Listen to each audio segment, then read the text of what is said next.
وَلَقَدْ أَخَذَ اللَّهُ مِيثَاقَ بَنِي إِسرائیل، اور بے شک اللہ نے بنو اسرائیل سے پختہ عہد لیا۔ وَبَعَثْنَا مِنْهُمْ اثْنَيْ عَشَرَ نَقِيبًا، وَبَعَثْنَا مِنْهُمْ اثْنَيْ عَشَرَ نَقِيبًا، اور ان میں سے ہم نے 12 نگران مقرر کیے۔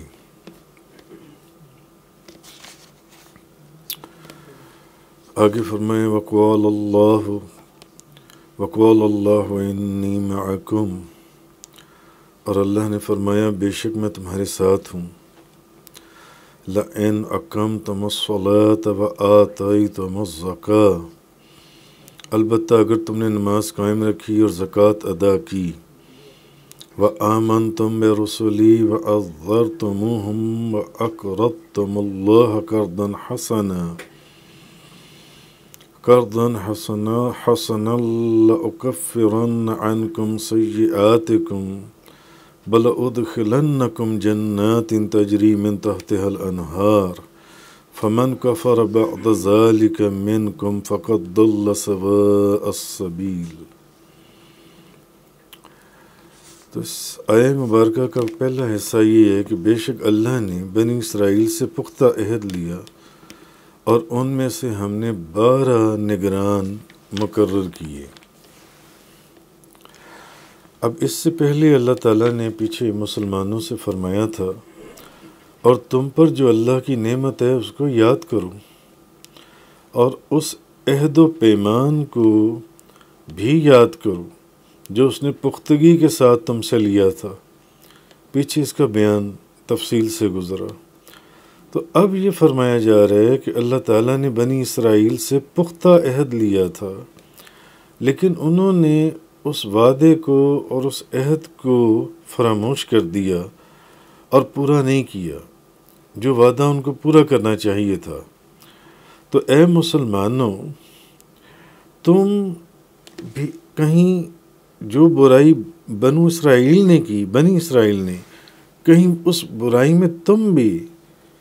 ان کے مثل نہ ہو جانا، کہیں تم بھی وہی کام نہ کرنا جو انہوں نے کیا تھا۔ کہیں ایسا نہ ہو کہ اس عہد شکنی کی وجہ سے تم بھی اللہ کے غضب اور اس کی لعنت کا مصداق بن جاؤ اور تم پر بھی ذلت اور مسکینی ڈال دی جائے جن سے یہ۔ تو اس لیے منع کیا جا رہا ہے کہ تم اس طرح نہ کرنا جس طرح یہود نے کیا تھا۔ تو اب یہ جو وعدہ ہے جو یاد کروایا جا رہا ہے، اچھا اب بنی اسرائیل کی عہد شکنی کا جو بیان ہے وہ یہ ہے کہ امام ابو جعفر محمد بن جریر طبری لکھتی ہیں کہ اللہ تعالیٰ نے حضرت موسیٰ علیہ السلام کو یہ حکم دیا تھا کہ وہ اپنی قوم بنی اسرائیل میں سے 12 سرداروں کو منتخب کریں، 12 سرداروں کو منتخب کر کے تو جبابرہ کی سرزمین شام میں بھیجیں، شام میں ان 12 سرداروں کو بھیجیں تاکہ وہ اس قوم کے جو حالات ہیں ان کی تفتیش کر اس سے حضرت موسیٰ علیہ السلام کو آگاہ کریں۔ اور اللہ تعالیٰ حضرت موسیٰ علیہ السلام اور بنو اسرائیل کو اس قوم کا وارث بنائے اور اس سرزمین میں آباد کر دیے۔ تو پہلے آپ 12 بندے بھیجیں وہاں پر، 12 نقیب جو انسی ہیں ان کو آپ وہاں پر بھیجیں، تو 12 سرداروں کو، تو وہ وہاں کے حالات آ کر آپ کو بتائیں۔ تو یہ واقعہ اس وقت کا ہے جب اللہ تعالیٰ نے حضرت موسیٰ علیہ السلام اور ان کی قوم کو فرعون سے نجات دی تھی، فرعون سے چھٹکارا حاصل ہوا تھا اور ان کو مصر سے نکال لیا تھا۔ تو حضرت موسیٰ علیہ السلام نے اللہ کے حکم کے مطابق 12 نقیبوں کو بھیجا۔ اب یہ 12 نقیب جبابرہ کی جاسوسی کرنے کے لیے روانہ ہو گئے کہ اس علاقے کے حالات اور احوال کیا ہیں، اس علاقے کے جنسی ہیں۔ تو اب ان کو جب وہ وہاں تفتیش کرنے گئے تو ان کو ایک شخص ملا جس کا نام آج تھا، عین الف جیم، اوج من انک، وہ بندہ جون سا تھا، وہ جب وہاں یہ 12 بندے گئے حضرت موسیٰ علیہ السلام کے فرمانے کے اوپر، وہ شخص اتنا لمبا اور اتنا موٹا تازہ اور اتنا اس کا جسم تھا کہ اس نے ان 12 نقیبوں کو پکڑ کر اپنے نیفے میں اڑس لیا، اپنے نیفے میں بند کر لیا، اپنے نیفے میں ان کو گھسیٹ لیا، اپنے نیفے میں ان کو لپیٹ لیا، ان 12 نقیبوں کو جن سے. تو اس کے سر پر لکڑیوں کا گٹھا تھا. یعنی اس سے ایک بات تو یہ پتہ چلی کہ اس وقت کے جو لوگ ہیں ان کے اتنے قد بھی تھے بعض علاقوں کے اندر کہ 12 بندوں کو اس نے اٹھایا، ان سرداروں کو، اور اس نے اپنے نیفے میں لپیٹ لیا اور ان کو لے کر اپنی بیوی کے پاس گیا اور کہنے لگا دیکھو یہ تو ہم سے لڑنے کے لیے آئے تھے. اور پھر اس نے ان کو اپنے نیفے میں سے نکال کر زمین پر پھینک دیا. پھر اس نے اپنی بیوی سے کہا کہ کیا خیال ہے؟ میرا خیال ہے کہ میں ان کو اپنے قدموں کے نیچے روند کر پیس دوں، اپنے قدموں کے نیچے، پاؤں کے نیچے ان کو پیس دوں، ان کا قیمہ بنا دوں. تو اس کی بیوی نے کہا نہیں، ایسا نہ کرنا، ان کو چھوڑ دو، تاکہ یہ اپنی قوم کو جا کر ہماری قوت اور ہماری طاقت کا حال بتائیں. یہ اپنی قوم کو بتائیں کہ ان کے تو ایک بندے میں اتنی طاقت ہے اور اتنا اس کا جسم ہے کہ اس نے نیفے میں ان کے 12 بندے جون سے لپیٹ لیے. تو جب یہ لوگ وہاں سے واپس ہوئے تو اب وہ جو 12 لوگ تھے انہوں نے آپس میں کہا کہ اگر بنی اسرائیل کو اس قوم کے لوگوں کے جسم اور طاقت کا پتہ چل گیا تو ان کو پہلے ہی پتا تھا کہ بنی اسرائیل کے لوگ کس طرح کی ہیں. وہ حضرت موسیٰ علیہ السلام کا ساتھ چھوڑ جائیں گے اور مرتد ہو جائیں گے. جو کام یہ شروع سے کرتے آئے ہیں یہ پھر وہی کام کریں گے. تو ان سب نے آپس میں پروگرام بنایا کہ یہ بات جو سی ہے ہمیں صرف حضرت موسیٰ اور حضرت ہارون علیہ السلام، ہمیں صرف ان کو بتانی چاہیے، اس کے علاوہ ہمیں اس بات کا کسی اور سے ذکر نہیں کرنا چاہیے. اور انہوں نے آپس میں ایک دوسرے سے عہد و پیمان لیا، ایک وعدہ کیا کہ ہم اس وعدے کو نہیں توڑیں گے اور یہ بات صرف اور صرف حضرت موسیٰ علیہ السلام کو بتائیں گے، ورنہ اگر بنی اسرائیل کو اس علاقے کے لوگوں کی طاقت کا پتہ چل گیا انہوں نے لڑنے کے آنا ہے، وہ تو حضرت موسیٰ علیہ السلام کو ہی چھوڑ جائیں گے اور مرتد ہو جائیں گے، وہ ڈر جائیں گے. لیکن ہوا یہ کہ ان 12 میں سے صرف 2 لوگ جو سے یوشع بن نون اور کالب بن یکنہ، انہوں نے وہ اس وعدے کے پر قائم رہے اور جو باقی 10 تھے انہوں نے اس وعدے کو توڑ دیا اور انہوں نے جا کر بنی اسرائیل کو اس بندے کا سارا واقعہ بتا دیا کہ اس نے اس طرح ہمیں 12 بندوں کو اپنے نیفے میں لپیٹ لیا تھا. وہ تو اس طرح پہاڑوں کی مانند ان کے قد اور ان کے جسم میں جو ان سے. اب بنی اسرائیل کو جب جبابرہ کی قوت اور طاقت کا علم ہوا کہ اس علاقے کے لوگوں کی تو یہ طاقت کا عالم ہے، تو انہوں نے ان کے خلاف جنگ کرنے سے انکار کر دیا اور کہا فَاذْهَبْ أَنْتَ وَرَبُّكَ فَقَاتِلَا إِنَّا هَاهُنَا قَاعِدُونَ. اب انہوں نے کہا کہ موسیٰ علیہ السلام کو آپ جائیں اور جا کر لڑیں اور آپ کا رب جائے، آپ دونوں جائیے، آپ ان سے لڑیں، وہ جنگ کریں، ہم تو یہاں بیٹھے ہوئے ہیں، ہم نے نہیں جانا. تو امام فخر الدین رازی لکھتے ہیں تفسیر کبیر کے اندر کہ حضرت موسیٰ علیہ السلام نے ان 12 نقیبوں سے یہ عہد اور میثاق لیا تھا کہ وہ جبابرہ کے جو بہت بڑے بڑے جسم دیکھ کر آئے تھے اس کی خبر بنی اسرائیل کو نہ دیں. حضرت موسیٰ علیہ السلام نے بھی ان سے وعدہ لیا تھا، لیکن انہوں نے ان بنی اسرائیل کو یہ بات بتا دی اور یہی ان کا عہد توڑنا تھا جس کو اللہ تبارک و تعالیٰ جن سے اللہ تبارک و تعالیٰ نے فرمایا کہ اے مسلمانوں تم اس برائی میں جس برائی میں یہود ملوث تھے تم اس برائی کے اندر نہ ویسی برائی نہ کرنا، ورنہ ایسا نہ ہو کہ جس طرح وہ لوگ لعنت کا اور ان کے پر اللہ کا غضب ہوا، ایسا نہ ہو کہ تم بھی اسی ذلت کے اندر وہ ذلت تمہارے پر بھی ڈال دی جائے۔ تو اس لیے اللہ پاک نے اس وعدے کا وَلَقَدْ أَخَذَ اللَّهُ مِيثَاقَ بَنِي إِسْرَائِيلَ وَبَعَثْنَا مِنْهُمْ اثْنَيْ عَشَرَ نَقِيبًا، بے شک اللہ نے بنی اسرائیل سے پختہ عہد لیا اور ان میں سے کہ ہم نے 12 نگران مقرر کیے جو ان سے ہیں، مگر وہ اس کے اوپر قائم نہ رہے۔ آگے فرمایا، اللہ نے فرمایا بے شک میں تمہارے ساتھ ہوں، البتہ اگر تم نے نماز قائم رکھی اور زکوٰۃ ادا کی۔ اگر نماز قائم رکھی اور زکوٰۃ ادا کی، 2 چیزیں، تو تم میرے رسولوں پر ایمان لائے اور تم نے ان کی تعظیم کے ساتھ مدد کی اور اللہ کو اچھا قرض دیا، تو میں ضرور تم سے تمہارے گناہوں کو مٹا دوں گا۔ یعنی فرمایا میں تمہارے ساتھ ہوں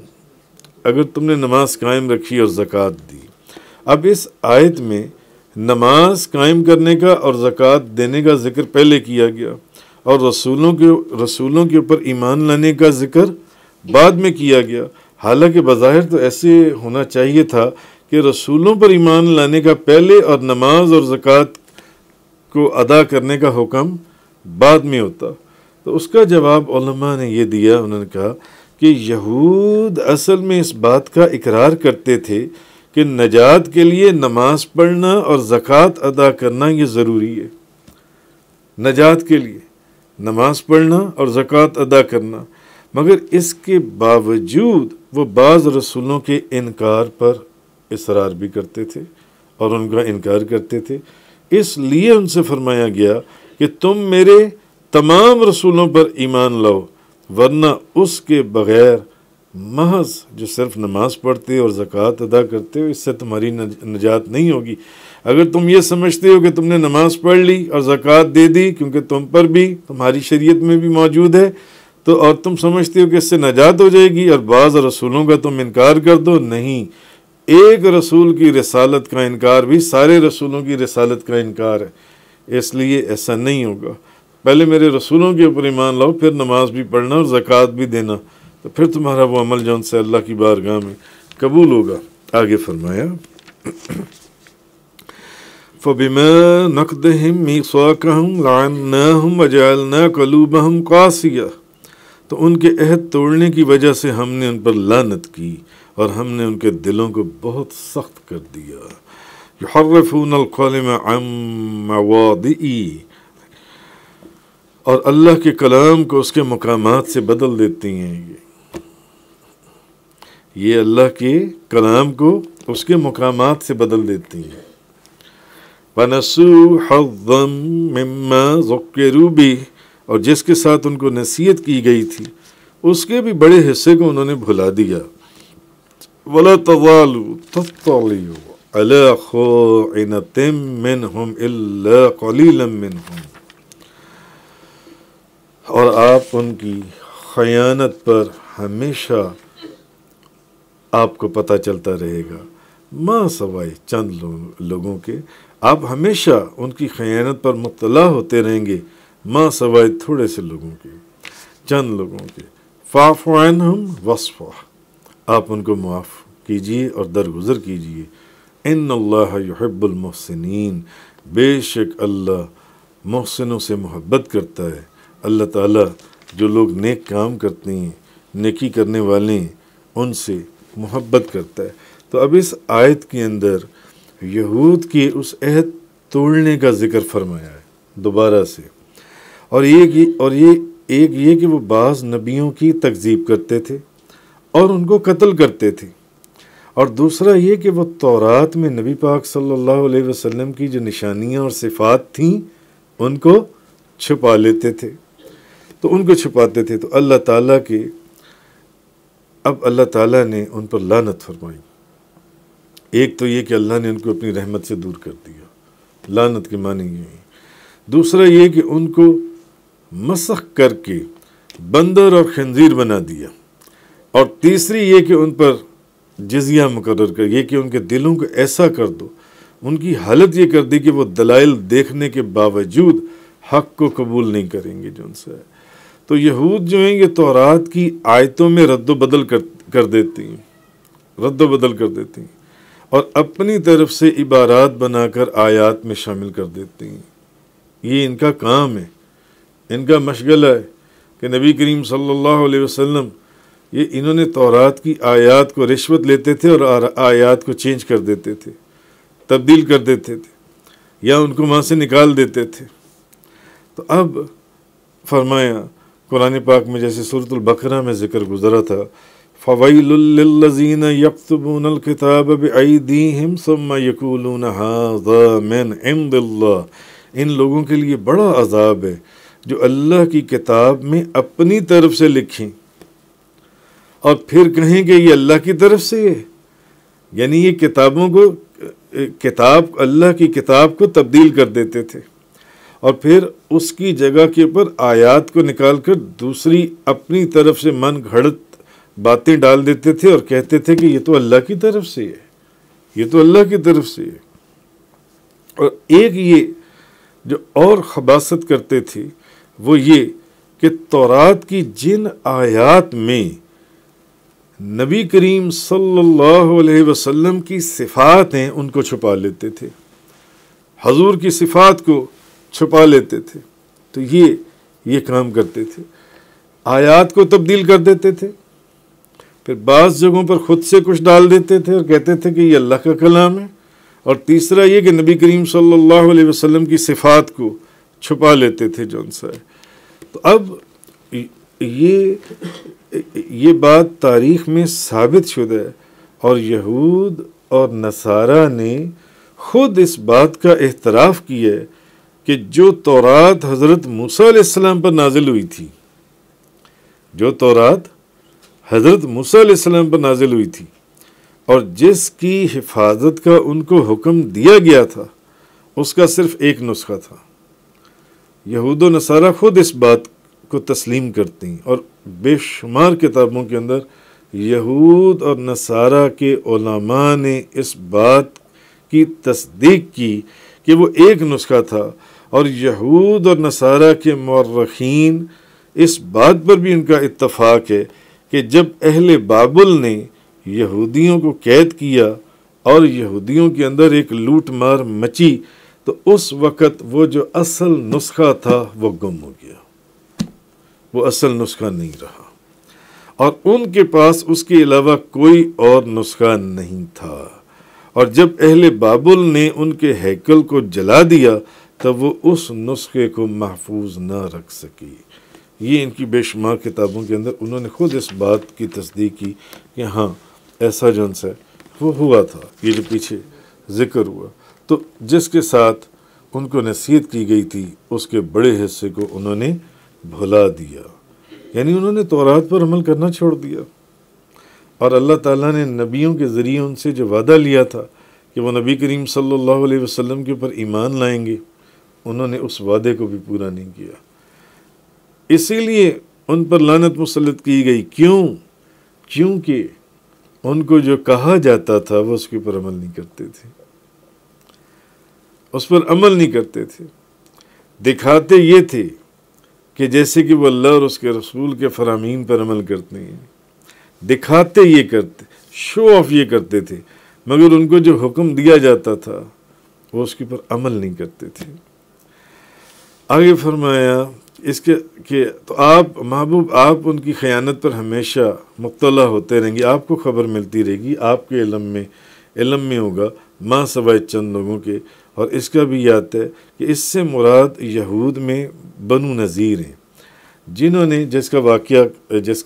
بیان کل گزرا تھا کہ رسول اللہ صلی اللہ علیہ وسلم اور آپ کے صحابہ کرام کو انہوں نے جو قتل کرنے کا ارادہ کیا تھا، جب نبی پاک صلی اللہ علیہ وسلم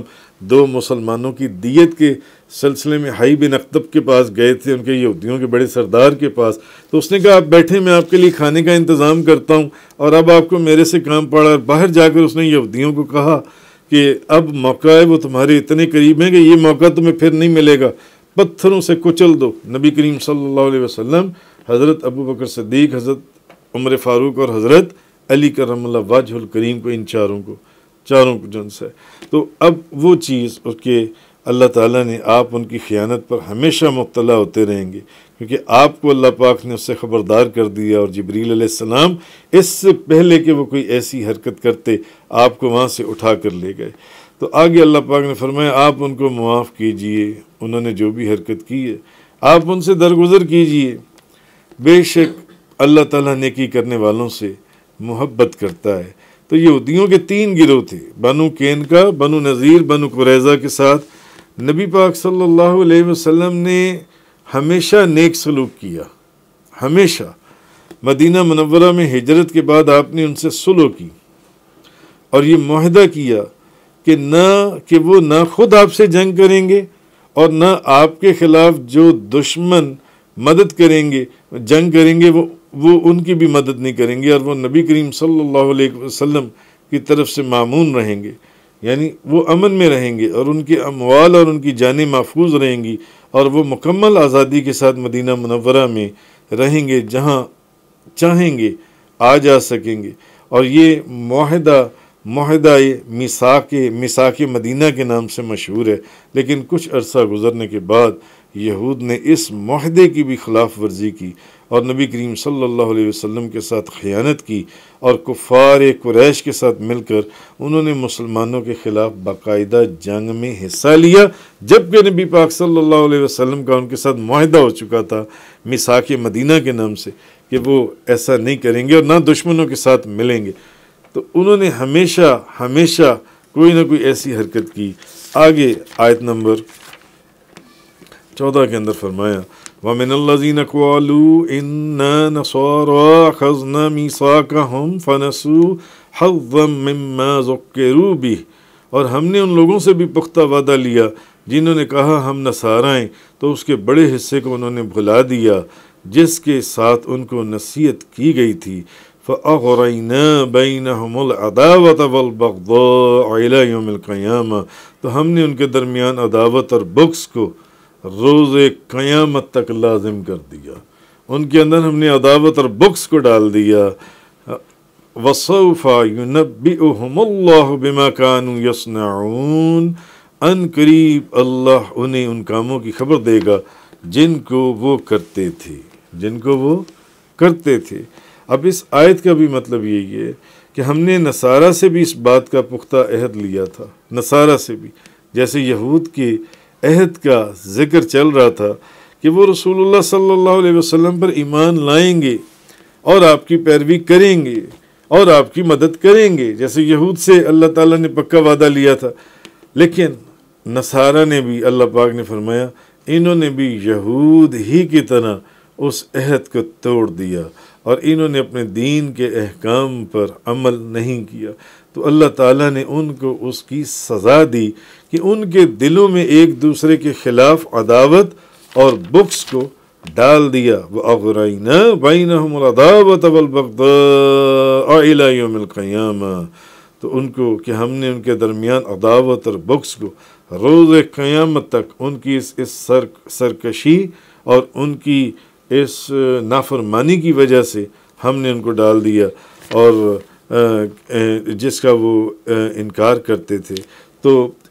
ہوا کیا کہ پھر عیسائیوں کے کئی فرقے ہو گئے، جیسے کیتھولک، میتھوڈسٹ، بیپٹسٹ، مگر اس کے علاوہ بھی کئی فرقے ہو گئے،